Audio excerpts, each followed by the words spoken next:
पहला बार हम सुन रहे हैं तो इतना बड़ा दुर्घटना घटा और ये ठेकेदार कहाँ छुपा है आज तक।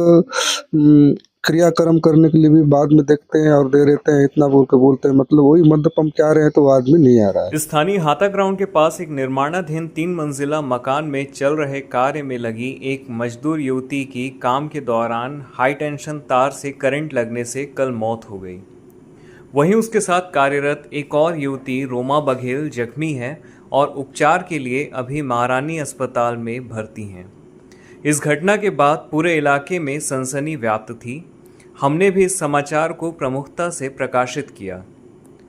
अब सवाल उठता है कि ऐसे निर्माण कार्य में जहां जान जोखिम में डालकर श्रमिक कार्यरत रहते हैं, वहां क्या ठेकेदार द्वारा सुरक्षा का इंतज़ाम सही होता है?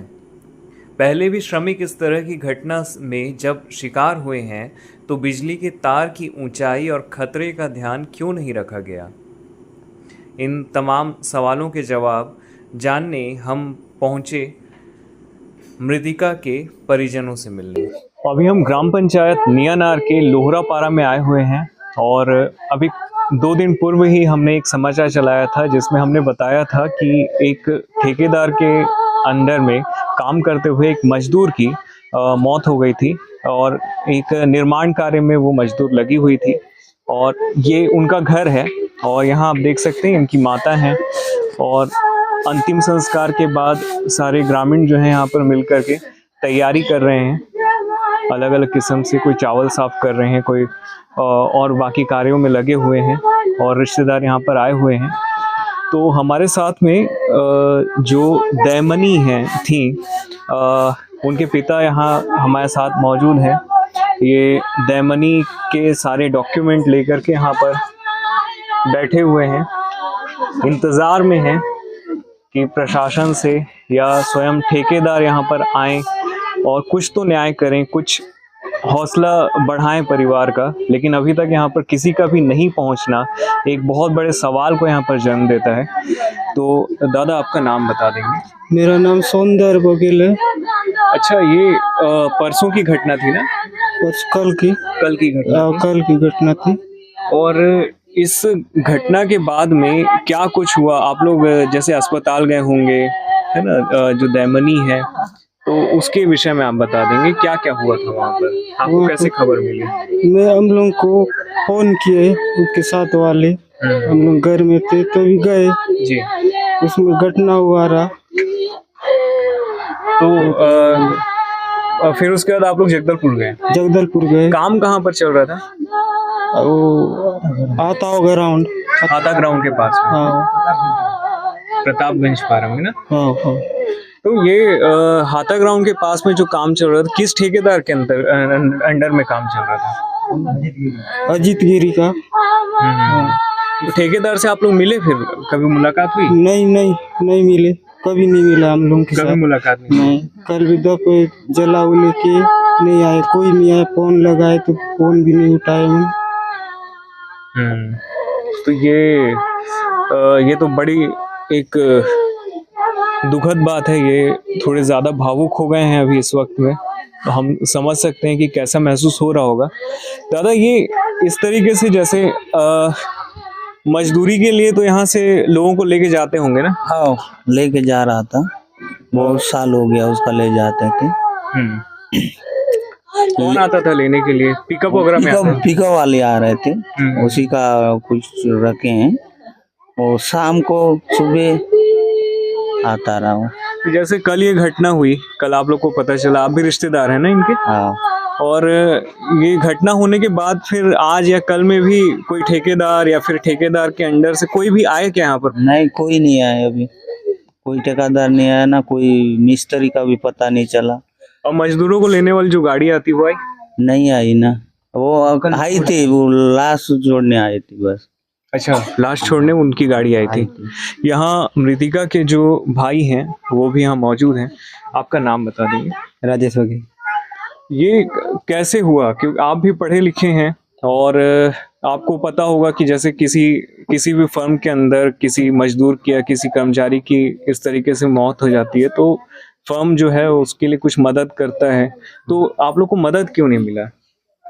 या मदद मिलना था, इसके लिए आप लोग कभी कोशिश किए क्या कल से लेके आज तक में? कोशिश किए हैं, किसी ठेकेदार से बात की? ठेकेदार फोन नहीं उठा रहा, ठेकेदार तो एक भी बार फोन नहीं उठाया? नहीं, तो कैसे, मतलब क्यों नहीं उठा रहा है? वो तो नहीं पता, डर के मारे होगा, डर रहा होगा। आप समझ सकते हैं किस तरीके से नज़रअंदाज किया जा रहा है ठेकेदार के द्वारा। हमारे साथ में यहाँ इस ग्राम पंचायत मियानार के पूर्व सरपंच भी मौजूद हैं। ये लोहरापारा के ही निवासी हैं और जो मृतिका है वो इनकी रिश्तेदार भी लगती थी। दादा, आपका नाम बता देंगे? मैं सुखलाल बघेल, मियानार पूर्व सरपंच। अच्छा, सुखलाल दादा, यहाँ पर जैसे ये घटना हुई है तो इसके लिए ठेकेदार का इस तरीके से नज़रअंदाज करना कहाँ तक सही है? क्योंकि पहले भी तो इस तरीके की कई घटनाएं हुई होंगी, तो ठेकेदार लोग खड़े होते होंगे अंतिम संस्कार में और कुछ मदद भी करते होंगे आर्थिक रूप से, तो इसके लिए आप क्या कहना चाहेंगे? तो कहीं कहीं का जो होता है तो छोटे मोटे भी होता है, तो कहीं कहीं ठेकेदार लोग मदद करते हैं, आते हैं, खड़े होते हैं। मतलब पहला बार हम सुन रहे हैं तो इतना बड़ा दुर्घटना घटा और ये ठेकेदार कहाँ छुपा है, आज तक क्रियाक्रम करने के लिए भी बाद में देखते हैं और दे देते हैं, इतना बोल के बोलते हैं। मतलब वही मंडप हम चाह रहे हैं तो वो आदमी नहीं आ रहा है, वो सामने ही नहीं आ रहा है। इसीलिए हमको कड़ी कार्रवाई करके रिपोर्ट टिपोर्ट लगा के उसको हम पीछे पड़ जाएंगे, वो बाद में मत्सों से ना हो, है ना। तो मैं हमारे दर्शकों को बता दूं कि जो मजदूर थी वो बालिग थी और मैंने अभी थोड़ी देर पहले जो आपको डॉक्यूमेंट दिखाए थे, जो इनके जो बालिका के परिजन जो हैं उसको लेकर के रखे हुए हैं कि कोई अधिकारी आएंगे या कोई ठेकेदार आएंगे तो उनको ये जमा करके कुछ आर्थिक सहयोग भी मिल सकेगा। यहाँ की स्थिति बता दूं कि स्थिति दयनीय है, बहुत बहुत दयनीय है और किसी तरीके से यहाँ पर गुजारा किया जा रहा है। और अगर कोई व्यक्ति किसी परिवार से निकल के मजदूरी करता है तो आप समझ सकते हैं कि उनकी स्थिति सही नहीं होगी। और उसके बावजूद अगर यहाँ पर इस तरीके का बिहेवियर, इस तरीके का व्यवहार अगर लोगों के साथ किया जाएगा तो न्याय के ऊपर से इंसानों का और खास करके जो ग्रामीण जन है उनका जो है भरोसा उठ जाएगा। तो हम इस समाचार के माध्यम से यही अपील करना चाहेंगे प्रशासन से और खास करके जो ठेकेदार हैं जिनके अंडर में ये काम चल रहा था भवन निर्माण का और जहां पर ये इतनी बड़ी दुर्घटना हुई थी, तो उस दुर्घटना के लिए कम से कम उनको यहाँ पर आके शामिल होना चाहिए, उनको मिलना चाहिए परिजनों से, परिवार वालों से, उनकी व्यथा सुननी चाहिए, उनको कोई तकलीफ तो नहीं है, ये इस बात का ध्यान देना चाहिए। और दूसरी ओर शासन की ओर से, प्रशासन की ओर से जो कुछ भी इनको मदद हो सके, अगर ये समाचार वो देख सकते हैं तो वो मदद के लिए भी इनसे संपर्क कर सकते हैं। ये लोहरापारा है। और इसके अलावा हम अभी जो पूर्व सरपंच हैं उनसे एक बार और मुखातिब होंगे। दादा, एक हम लोग को पता चला कि मृतिका के साथ में एक और मजदूर थी, वो अभी महारानी अस्पताल में भर्ती हैं, तो वो आपकी रिश्तेदार थी ना? मेरा छोटा बहू है, उसका भी हालत खराब हुआ था, उसका भी अभी इलाज चल रहा है। वो चला रहे हैं, वो लोग, उसको जल गया है पैर, लोग पूरा काला पड़ गया है, वो पूरा जैसा, मतलब वो ताकत नहीं है, उसको शरीर में ताकत भी नहीं है और अच्छा भी ठीक भी नहीं है, मतलब बातचीत सही कर रहा है। तो उसके लिए भी कुछ जितना है और उसके लिए भी कोई की रोजी और मदद चाहिए उसके लिए भी, है ना।